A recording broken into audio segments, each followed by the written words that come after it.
উত্তরবঙ্গ আরো আগে যাওয়া আসি এই আশায়, গান বানায় আমার প্রীতম দাদা নোংরা নোংরা ভাষায়। গানের তো লিরিক্স কি ভাল করে পড়িস না, টাকার জন্য সংস্কারটা নষ্ট করিস না। ক্যালটা বিশাল নাম মোহন, নাগল দিয়ে বং হাল, সোশ্যাল মিডিয়া ভিলঙ্গি করলে ঠিক মতো দিন তাল। বাবা কি অপূর্ব গানের লিরিক্স, এই না হলে প্রীতম দাদার গান ল্যাংটো হয়ে সবাই নাচে। ও কি সুন্দর লিরিক্স লিখছে দাদা রে। এখন তো কত বদ্দা, তুই কি ইমরান হাশমিক দিয়ে লিরিক্স লেখাই নাকি? রাজবংশী গানের যে এত নোংরা লিরিক্স হওয়ার পায়, সেটা তোর গান না দেখলে আমরা বুঝতে পাইলাম না হয়। ইমে বলে রাজবংশী ইন্ডাস্ট্রিতে আগে নিয়ে দেবে কুল্লে রে এইরকম ছাগল গান দিয়ে। আর আবার শ্রেয়াদি কবা লাগছে যে ল্যাংটো হ্যাঁ সবাই নাচে। কই শ্রেয়াদি মুই তো গোটায় গান গান ভাল করে দেখলুম, সবাই তো জামা প্যান্ট পিন্দিয়ে নাচি দেখছে, একটা লোক কত ন্যাংটায় নাচা দেখলুম না মুই। কত সুন্দর চলতেছিল আমার রাজবংশী ইন্ডাস্ট্রিটা, কত সুন্দর ভাওয়াইয়া গান, কত সুন্দর পাতানির নাচ, কত সুমধুর দুতরার ডান। কিন্তু আমার এই উত্তরবঙ্গের ছাগল নায়ক প্রীতম রায় ইয়ের মাথার চাপে খেসিরি লালের ভূত। ইমে নিয়ে এসেছিল ভাওয়াইয়া গানের ডিজে জোসনা রাতে চাঁদের আলো,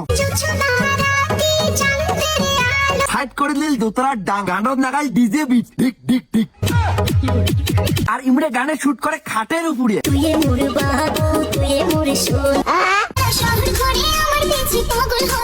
আচ্ছা তোমরা কোনদিন দেখছেন ভাওয়াইয়া গানত এমন ড্রেস থাকে? আরে দাদা রাজবংশী গানের থেকে পাতানি কাপড়, কিন্তু এমনি নাইকে গিমড়ে পেন্দায় চরপাটা দেখা ফ্যান। ও বাবা ঢক খালি উতলি উতলি পড়ি নেছে মনে হয়। তুই একটা রাজবংশী ক্রিয়েটার হওয়া নাতি, একটা রাজবংশী গানের দাদা থাকা লাগে, তোর ভিডিও তা একটাও নাই। দোতলার ডাং কন্টাসা করে লাগাছিস ডিজে বিট, মাথার তোর নাই এখন হলুদ গামছা, তোর চেংড়ি গুলি তুই পিন্দাস চরপাটা দেখা প্যান জামা, আর নিজেকে তুই দাবি করিস উত্তরবঙ্গের রাজবংশী ইন্ডাস্ট্রির নায়ক। আর তুই যে চমক চলক গানগুলো বানাস, কোনটা তোর নিজের মিউজিক দিয়ে বানাচ্ছিস, দম আছে তোর খবর? খালি বাল সাল লিরিকি ঢুকি দিলাম গান হয়ে গেল পাঙ্গি ফাটা। আরে প্রীতম শুধু ছাগল নয় তো, বিশ্ব ছাগল। তোমরা কি জানা নিবে চেংড়ি মানুষের পাশলে তুলিয়ে ফেসবুকে ছাড়ি দেয়। এদিকে দেখ, এদিকে দেখ, ছাগলটা আর কয় এদিকে দেখ, তাহলে ভাবো আমি কি ধরনের ছাগল। নিজে দেখি লেখছে, ফির একটা লেডিসের ব্যাকগ্রাউন্ড তুলি মানুষক দেখে লেখছি। এদিকে দেখ। তুই যদি অরিজিনাল নায়ক হলু হয় না, তাহলে এখন অন্য আনিয়ে না শরীরটা ঢাকি দিলু হয়, নাকি মানুষ ভিডিও করে দেখালু হয়। আর হ্যাঁ শ্রেয়াদি জানেও না যে প্রীতম ছাগল এর পাঁচ থেকে এমন নোংরা নোংরা ভিডিও করে নিচ্ছি পাটা। শুধু এটাই না, ইমেজ আর উত্তরবঙ্গের কত লেডিসের সাথে সামথিং সামথিং করে, এটা তোমরা জানেন না। কোন বেডিসর বুকের সাদের লাউ লেখি বের নেছে, এই বোকা সাদা মোর মাইয়ের বুকের কাক লেখি দেখ দেখ তোর কোটে ফাটে রে। আসলে তার মন না হিংসি হয় রে, মোর বাড়ির নিয়ে খাতা কলম নাই, মুখো ওখানে লেখি দিব। তো হ্যাঁ কারো বুকের সাদের লাভ লেখি বের নেছে, কোন সময় আরো বেডিসর মধ্যে সুতিয়ে ফাটো ছাড়ি দেয়, কোন সময় চেংড়ির সাথে ধরা পড়ে যায়, মায়ের হাতে ঝাঁটার ডাং খায়। পুরো উত্তরবঙ্গ নোংরায় ভরে দিছে এই পাটাটা। আচ্ছা আমার উত্তরবঙ্গ গর্ব করার জন্য কিন্তু অনেক কিছু আছে, কিন্তু এমন কিছু ক্রিয়েটার এই মর্যাদাটা নষ্ট করে ফেলে লেগছে। কাউ তো নেবদার করে হাগি বেড়াছে, কারো মুখত তো আবার ভাতারে মুতি দেছে,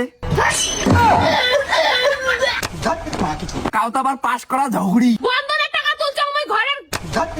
কিছুদিন পর আমরা রাজবংশী ভাষাটা নিয়ে গর্ব করি পাবার নই। আচ্ছা আজকে তোমরা সাউথ ইন্ডাস্ট্রি জিজ্ঞেস করতো উমরে কি নিয়ে গর্ব করে, উমরে কবে আমার ইন্ডাস্ট্রি অ্যাকশন দিয়ে আগে আছে। আজকে তোমরা বলিউড ইন্ডাস্ট্রি জিজ্ঞেস করতো, উমরে কবে আমরা রোমান্টিক সিনটা ভালো করে তুলি ধরি। আচ্ছা আমার যদি কেউ জিজ্ঞেস করো তোমার রাজবংশী ইন্ডাস্ট্রি কি আছে, তখন তোমরা কভার পাইবেন যে আমার ইন্ডাস্ট্রির হাগুড়ি পাদুড়ি, ভাতারের ডাং খাওয়া, মুদ খাওয়া, গু খাওয়া, পাশ করা ঝগড়ি, এইরকম নোংরা প্রজাতির ক্রিয়েটার আছে। একবার ভাবি দেখছেন বিষয়টা কত লজ্জাজনক হবে? তোমার কি মনে হয়? অবশ্যই তোমার কমেন্টত মতামত করে জানাবেন। তো সকাল সকের ঘর আজকের ভিডিওটা এই পর্যন্ত। ভিডিওর কোন পার্টটা তোমার সব থেকে বেশি ভালো লাগলে কমেন্ট করে জানাবেন। আর ভিডিওটা শুধুমাত্র মজার জন্য বানানো হয়েছে, কেউ সিরিয়াসলি নেবেন না। আর পেজটা নতুন হয়ে থাকলে পেজটা ফলো করে দিবেন, আর ইউটিউবে দেখে থাকলে সাবস্ক্রাইব করে দিবেন। নমস্কার।